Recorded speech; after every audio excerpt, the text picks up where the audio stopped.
Hey guys, welcome to lesson number 15. This is a continuation of our eye project.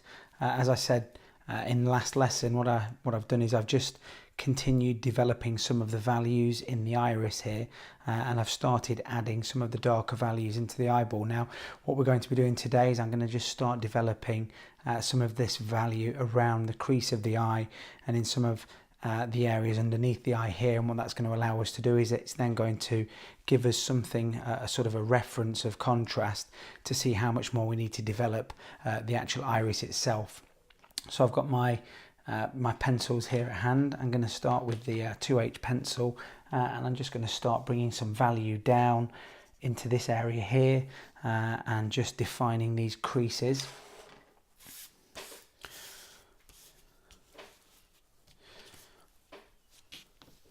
So starting in this darkest area, turning the paper so that I've got my best stroke. I'm always pulling towards myself. It doesn't pick that up so well on the camera, but I am actually just pulling the pencil towards me, and I'm just laying down lots and lots of lines. Now I understand that this is the darkest part right in the middle of the crease, and that it's going to come because this is sort of a rounded crease of the skin. We need to show that by having darker areas in here and towards the edge of the eye, and the middle of this is highlighted, which is exactly the same as the sphere that we did over in the first few lessons. If this is the first time that you guys have watched any of my videos, then go and check out lessons 1 to 12. We go through some pretty basic steps to begin with, and then we went through drawing a sphere and a barrel, right through to doing a baby portrait, which was a really nice project, and it was fantastic to see some of your work.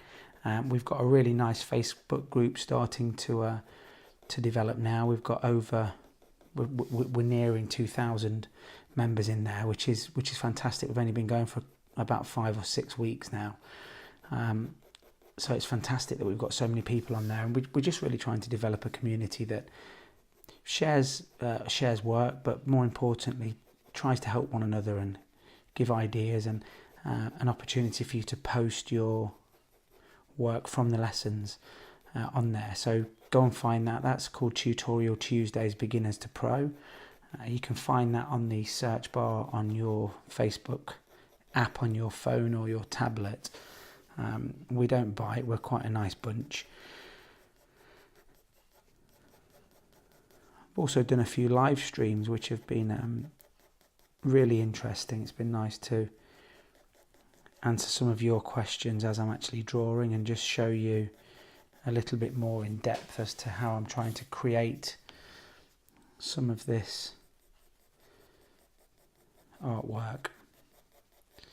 Like I say, I've been drawing now for about 3.5 years, and I went through various different online courses, and I bought books and watched YouTube videos, and I understand how difficult it is to find information out there that is valid, that's viable, that makes sense. And I just wanted to try and put together a series of lessons that took you right from the basics, from everything that I learned from the start all the way through. Now, as these lessons do develop, we'll come on to more complicated pictures, but also we'll look at other mediums as well. So I'll do some work with some coloured pencils and maybe some marker work, and just getting the basics down really, and understanding how light works and how contours work and how we draw different textures and things like that, which is going to be really fantastic as we start going through these lessons. But I think being patient is the most important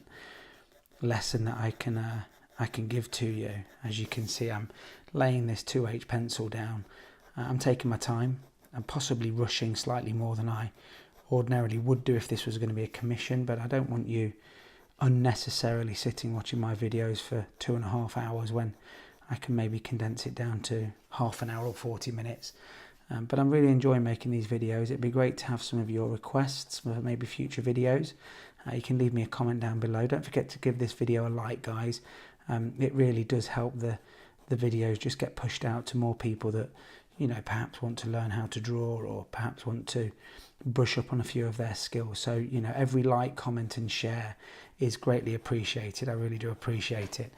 And like I say, I'm really just doing this to try and give you guys the opportunity to learn how to draw and have a foundation.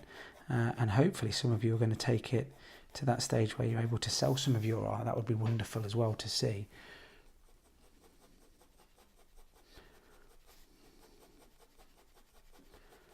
So what I'm doing with this 2H pencil is I'm just conditioning the paper. The particles of graphite that are going to come off of your harder pencils are very small, and what that does is it starts to fill the deepest recesses of the tooth of the paper with this graphite, and it allows me to then build layer upon layer as I go into my slightly softer pencils, my HB next, and then the 2B after that, and possibly some 4B. And what it does is it gives me a lovely smooth coverage. If you see the iris here, I've gone up to a 4B, but I've got this lovely smooth texture. You're not seeing the white of the paper coming through, and that's building up layer after layer of value. The paper that I use is called Strathmore Bristol Vellum. I also use the Strathmore Bristol Smooth Surface. It's the best paper that I've come across. If you have a look on any of the art forums or art groups over on Facebook, you will notice that most people, when somebody asks what sort of paper that they use, you do see a vast proportion of artists saying that they do use the Bristol paper, and a lot of the time it is the Strathmore. You can buy that from Amazon. It's relatively cheap. You're talking sort of £10 for 20 sheets, so 50p a sheet. Maybe $1 a sheet if you're over in the States. I know we've got quite a few people from the States over on the group and watching some of these videos, so you don't want to be paying much more than that. So like I was saying, once I start getting some value into this crease in the eye here, it's going to give me a much better indication as to how much darker I need to go in certain areas on the actual eye itself. Now, obviously the iris is the centre point of this drawing. That's going to be the most defined, the most detailed. But we do want this nice contrast, I guess, from this very detailed, lots of movement and lots of highlights in the iris of the eye, to this much more smoother texture. We've obviously got some very faint details of some light hairs in there, which would indicate that this is either a child or a young woman. I'm guessing the blonde hair as well is an indication of that, but you know, you can have males with wispy blonde hair. But looking around the rest of the face, particularly on this cheek area here, we have got some very light, very thin blonde hair, and we're going to add those in. But in order to do that, we need to get some value in the entire piece. So again, like I say, just starting with this 2H pencil, and we've got all manner of creases and things that we get an opportunity to really go to town with and put some details in there.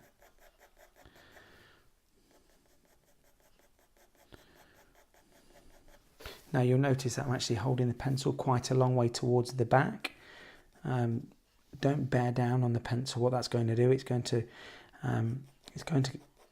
really get you to bear down into the paper and mark and indent the paper. And one thing that I try to get across to people is you must conserve the tooth of the paper, because a lot of the work that we're going to do is going to be with an eraser.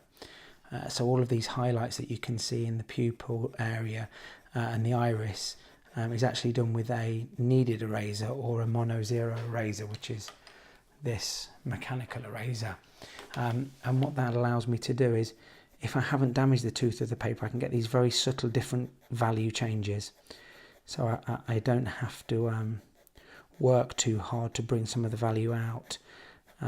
Like I said, I think I said in one of my live Facebook videos that I did a few days ago, a couple of weeks ago, maybe a week or so ago, when you are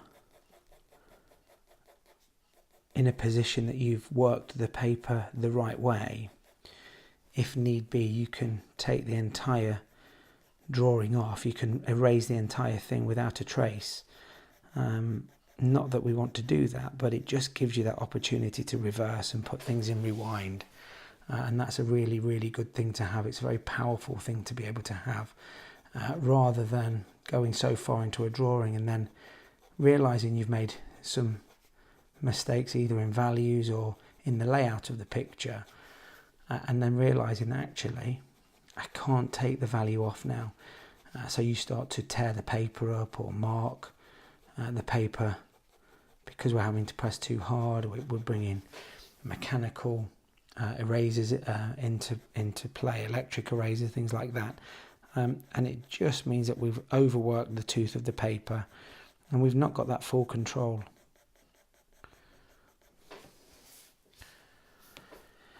Okay, so what I'm going to do once I've got a little bit of value in here is I'm just going to use my soft brush and I'm just going to brush some of the value around, and then I'm going to reinforce the crease. I'm going to come in with the the HB pencil, and then maybe a little bit of the 2B pencil as well. But I'm just finishing off with this initial layer of 2H.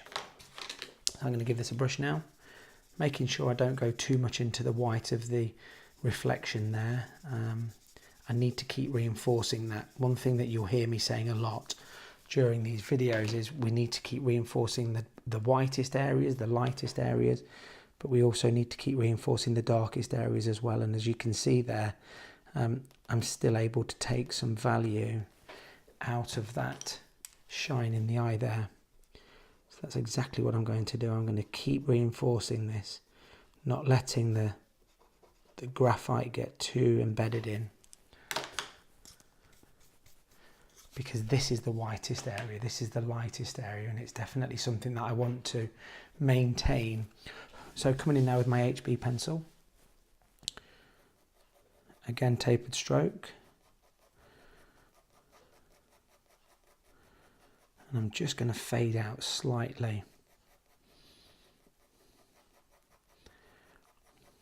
And by not creating too much of a definite line, by just fading the value out slightly as I come away from the crease, it gives me this lovely rounded look, which is exactly what we have.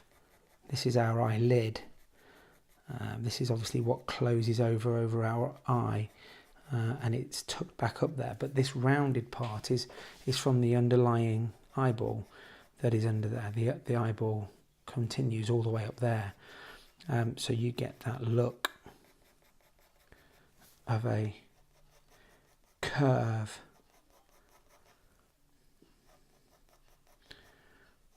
So just going to reinforce this with the HB.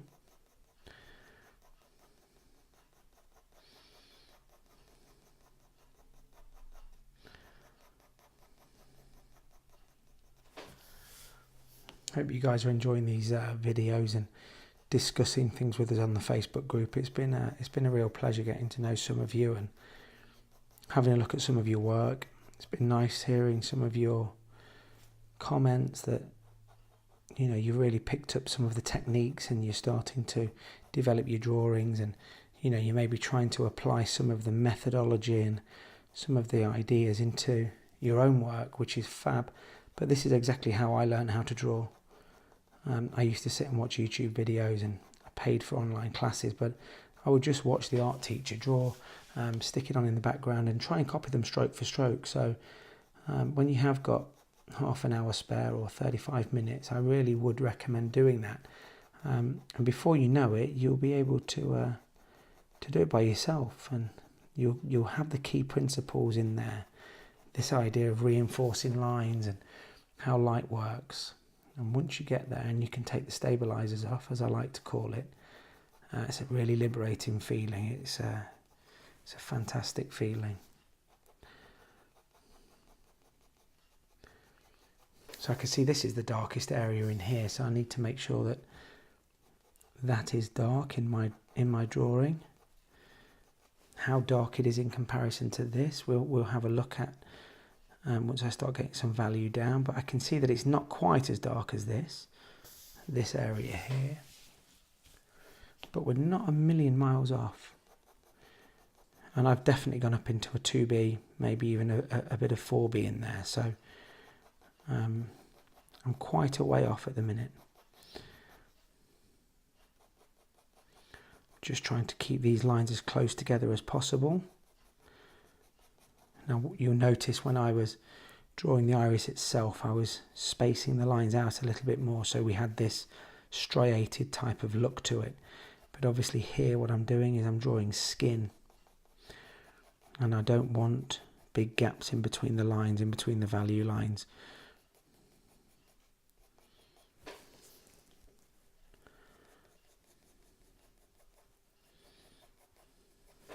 I'll come back in with the 2H and I'll just soften this line where this value meets this value. I'm just going to blend that together so that we have a smooth transition from the value. I put a question up on the Facebook group a few days ago, maybe a week or so ago, and I asked you what the 3 most important things to you were in terms of drawing realism. And there was loads of really, really good answers. But for me, the most important aspects are an accurate plot, so an accurate sketch. When you're plotting your sketch out, is it accurate? Is it anatomically correct? Or is the perspective right? Because there's nothing more jolting than looking at something that you've captured so many good things, but you've got the placement of an eye wrong, or you've got the placement of where somebody's ear lies. So the number one, well, not the number one thing, but one of the most important things for me is an accurate sketch. And I've taught you already the method that I use with a compass or a divider. If you haven't seen that already, go and check out, I think it's lesson number 5 or 6, when we start plotting the baby out. You can also see it at the start of this eye project, so I think lesson 12. You can have a look at that. We're also going to have a look in the future at the grid method. The second thing that's really important is what I'm trying to do now, and it's getting smooth transitions from one value to another. And we're only going to get that with this technique by layering and continuing to layer. So I'm using my 2H again now. I'm getting a little bit more value out, and I'm just cutting this harsh line down between this and this. And then the third thing to really create realism is contrast. This has to be the darkest position, but then we have to have a very light area here. This has to come in light. It's that contrast that makes your drawing look believable. So that's why we're going to continue to reinforce the darker areas, keep going over it with my darker pencils, maybe even layering with the harder pencils, going up and down the pencils, so from a 2B to an HB to a 2B to a 4B, back down to an HB, and just building the layers of graphite up. But then at the same time, always making sure that we're aware of where the lightest areas are. So it's very clear on this picture. Whenever you're doing a portrait, the eye is always going to have a shine in there near the pupil, and that's always the lightest area on your drawing. And if you have that, the person that's looking at your drawing's eyes drawn to that contrast, the darkest areas and the lightest areas. Okay, so I'm going to brush in it a little bit now. Brush in some value. And I'm going to come in with some 2B now. So these pencils that I use, they're called grafwood. They're made by Caran D'ache, and as you can probably see in the video itself, they do have a different paint job on them. So each pencil, as they go darker in grade, the actual paint on the pencil itself becomes darker, and makes it very easy to pick up the right pencil. Particularly if you've got a lot out. If you keep them in a pencil case or something like that, again, it makes it much easier for you to pick out the right pencil. There are other pencil makes that do that. I believe that Prismacolor used to do a set of pencils that had some sort of indication as to what value they were.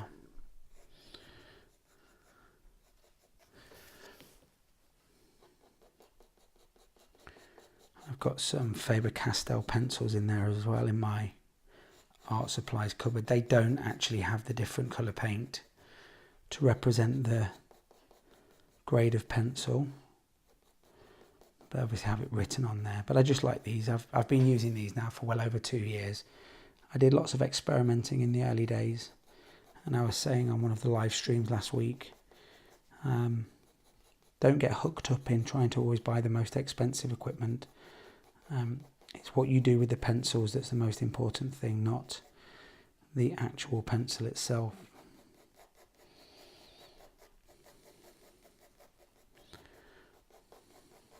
So I'm going to come in with the HB again now and just start to graduate that out.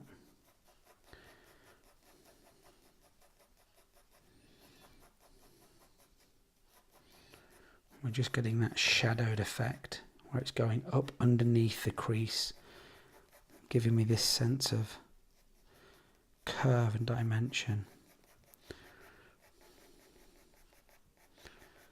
The more opportunities we get during our drawing to find those places where I can differentiate between curved edges, hard edges, soft edges, the more realistic your drawing is going to look overall when we're finished.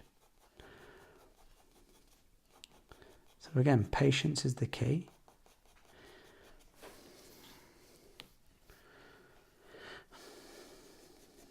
I'll come back in with the 2H now and I'll just blend it all out again. So I'm still going to start in the darkest area.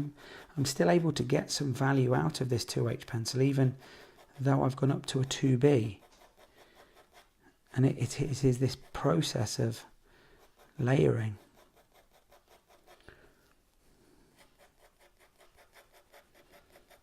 That's going to give me this lovely rich value, this lovely tone, this lovely finished look to it. I saw a few drawings, I think people were posting online some portraits that they'd done, and they were great portraits. They looked accurate and they looked as though everything was in the right place and you could absolutely recognise who it was. There was a few celebrity portraits, I can't remember who they were now, but there just wasn't enough value in there. And when there's not enough value in the darkest areas, your lightest areas look washed out. We have to get value in there. And I can remember when I first was starting to learn to draw, I was so worried about going too dark, and I'd lay an initial layer of 2H pencil down and think, oh, that looks too dark. But I'm over that now, and I really do try and push the boundaries when it comes to laying down the value. I suppose one of the greatest realizations of that, and when I really started to turn the corner in terms of being able to push the values, I was listening to an art teacher, and he was saying that when you draw somebody with darker skin, so if you're drawing an Afro-Caribbean, an African person, the only difference between that and a Caucasian, you're going to go very, very similar in a lot of the values. The big difference is just going to be in the features that you've drawn. And I didn't really understand this, but I actually have drawn a couple of pictures of my daughter, and she's got very light skin. And I've drawn a few pictures of celebrities. So I think I did Will Smith. I've done Morgan Freeman, obviously both African Americans, and actually when you hold the pictures up side by side, I've gone very, very similar in values on both of those guys that have obviously got much darker skin than what my daughter's got. But my daughter doesn't look like she's got very, very dark skin because of the highlights that I've put in and the features that we've put in. And that was a real turning point for me. So, you know, even if you are drawing something that has got a very light, you're drawing something that's very light, or somebody that's got a very light complexion, you still need value in there.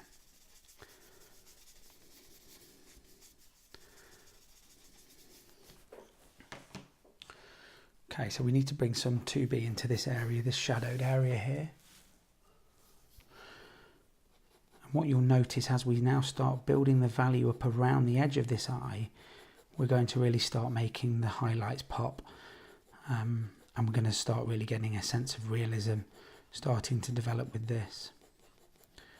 So I've got a much darker area here. This is where the light's struggling to get around. We've got the curve of the eye going this way and we've got the curve of the eye going this way, but our light source is coming from somewhere towards this top left corner. So obviously this is going to be a shadowed area, as is this area under the eye here.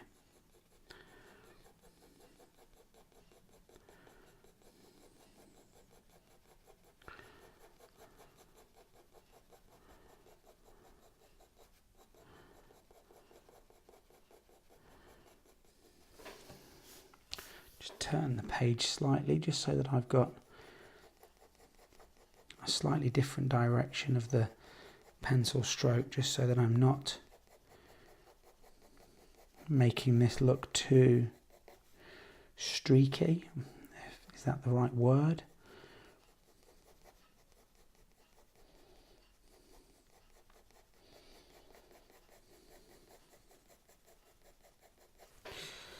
Connected with a few of you over on Instagram. It'd be good to leave me your Instagram. So if you leave me a comment down below with your Instagram tags or names, I will have a look at your work and give you a few likes. Had a few of you on there sending me some messages and liking some of the pictures and whatnot. So it'd be great to connect with you on there. So don't be shy. We're all in this together, and it's good to learn from some of you as well. So I'm actually going to go over this again now with the HB pencil. Even though I've gone dark with a 2B or darker, 2B is not a very dark pencil. It's the first stage of your darks. But using this HB pencil, I can now bring a bit more value into it, but I'm really starting to blend it out and smooth the transition out.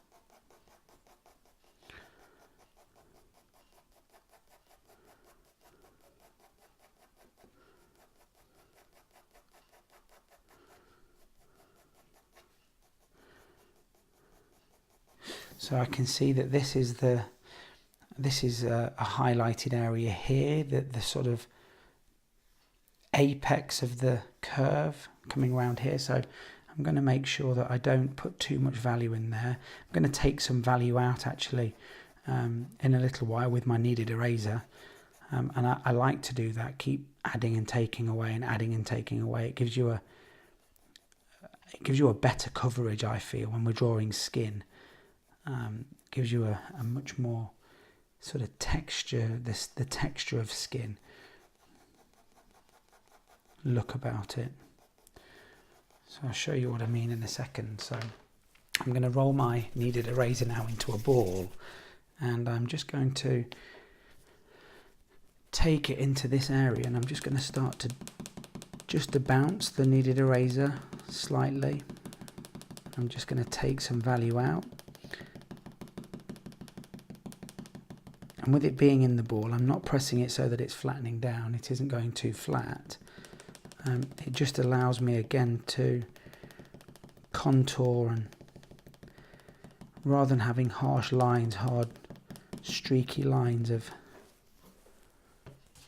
rubber marks. So I'm brushing this again. Now you can obviously see where I've come in with the kneaded eraser there, but I'm now going to go back over with my 2H pencil. I'm going to smooth that out a little bit, and then I'll go back in possibly with the brush. because I've taken that value out already now, these areas which I haven't taken any value out of are going to keep getting darker, whereas this is always going to stay one or two sort of levels behind that, which is going to give me that sense of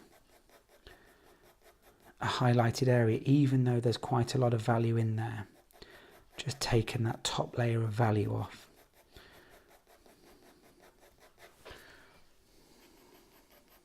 So just getting a little bit more 2H into that mottled area, that area that looks a little bit mottled, and you can see the marks of the kneaded eraser, and then I'm going to come back in with a little bit of HB again.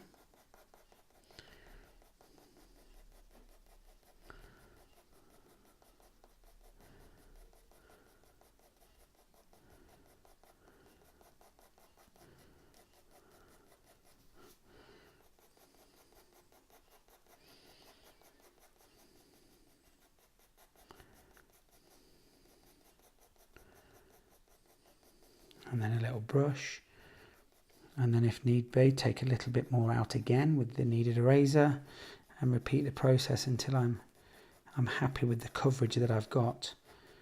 Have I got a lighter area? Have I got darker areas? And have I got a smooth coverage?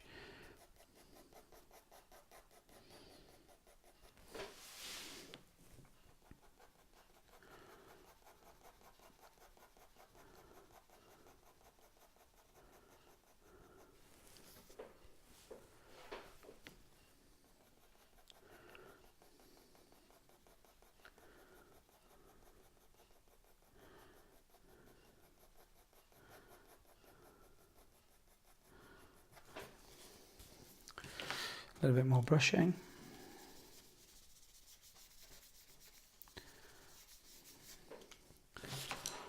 Maybe a little bit of 2H again. Just working from that darkest area, that crease, the area furthest away from the light. This 2H pencil is really nice to almost blend with. Not in the same way as a blending stump, but I'm sort of covering this whole area now, again with another light layer of 2H. 4H is very useful as well.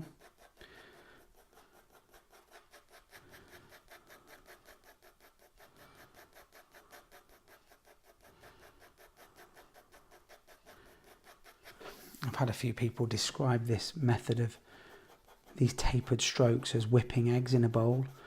I'm constantly pulling the pencil towards me in this almost U-shape action. I'm just scraping onto the paper and then lifting it off at the end.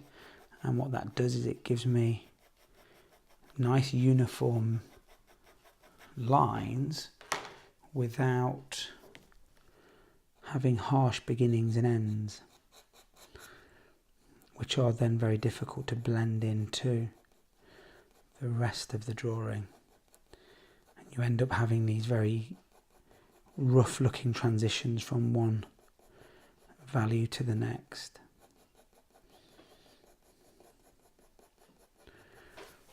So just getting some more value now into this shaded area with this 2B pencil.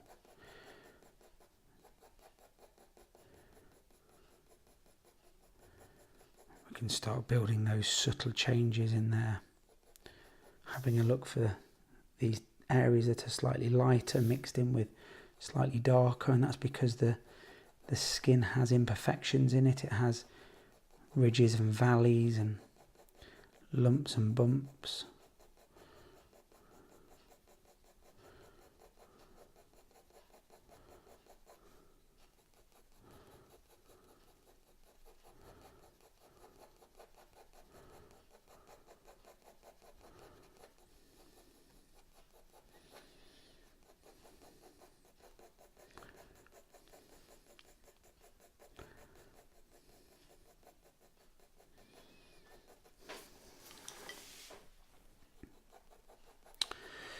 Okay, so I think we're sort of getting towards the end of what I wanted to show you today. I'm just trying to get across the message of how we develop this contour. So we're going into the darkest area which is the crease, and then we're bringing the values down, so starting with the 2H into the HB into the 2B pencil, using the kneaded eraser and the brush. So what I'm going to do is I'm just going to continue in this area slightly, maybe start adding a little bit of value in the same sense around this area, and then hopefully for the next lesson we'll all have some value down in this area, and we'll start working on a few of the details, a few of those small hairs, and start balancing the values around the rest of the eye. So thank you so much again for watching the videos. I hope you're enjoying the lessons. Don't forget to leave me a like and subscribe to the channel if you're finding it helpful. I know I'm certainly enjoying making the videos. Come and find us on the Facebook group. That's Tutorial Tuesdays, Beginner to Pro. We've got quite a nice gang on there. So yeah, make yourself known. Let us know where you're from and what kind of art you're into. And I will continue with this for another half an hour or so, and I will see you in the next video. Thanks so much for watching. Hit subscribe, smack the notifications button, follow me on Facebook, Instagram and Twitter.